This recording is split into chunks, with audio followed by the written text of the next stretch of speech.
There is a school that is under fire from parents and critics after one of its teachers scolded a student over her refusal to accept a classmate as a cat.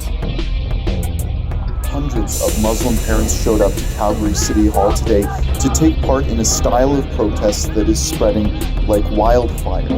Ever since Muslim parents faced off with Trantifa activists in Ottawa, Ontario, Muslim parents have been gathering in cities across the country to oppose radical gender ideology in schools, saying that they need to defend their kids from this radical ideology. Meeting, even though tempers and emotions certainly flared.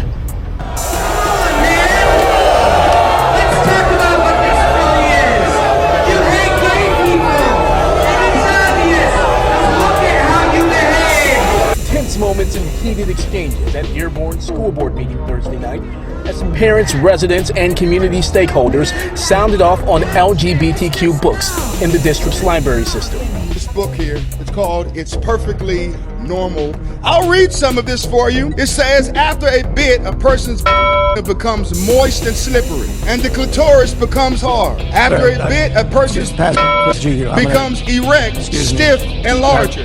Sometimes a bit of clear fluid that may contain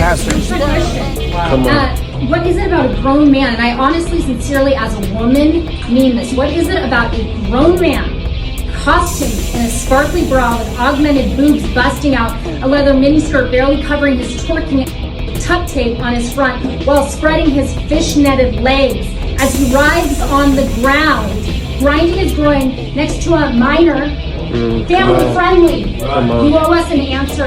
No. And you know, you don't get to hide by just taking something down off Peachtree and calling it a day. Sometimes a bit of clear fluid that may contain two sperm comes out of the tip of the and makes it wet. Can we, sir, I'm sorry. Was it something I said?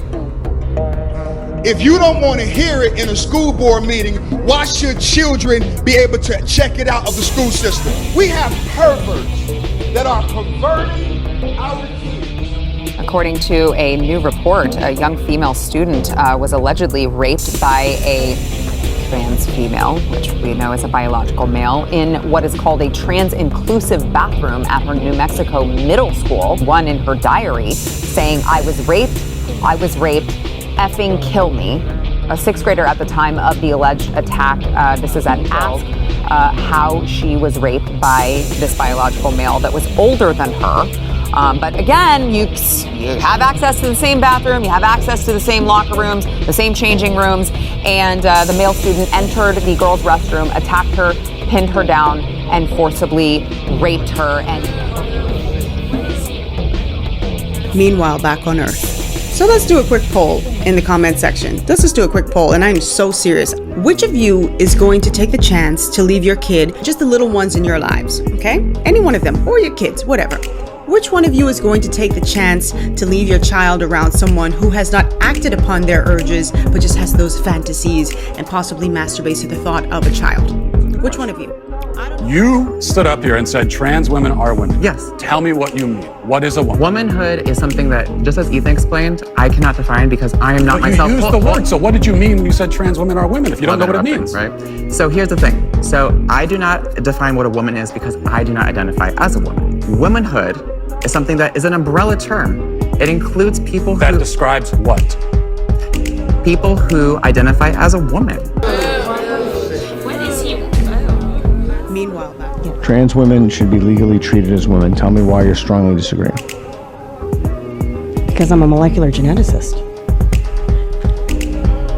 Being male or being female is a developmental process.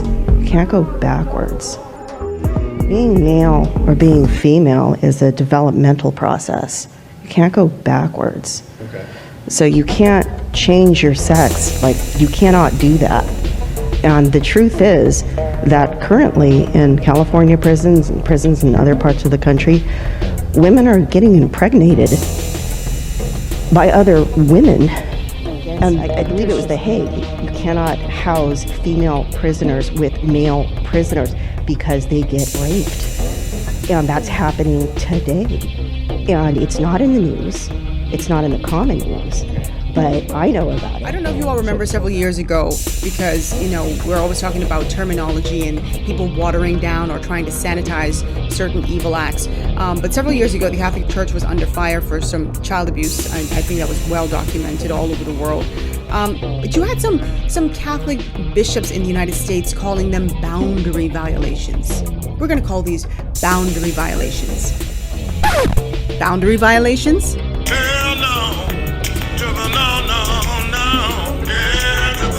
I think communities need to be very careful who they give refuge to. How do we get to this point where we just stop looking out for kids?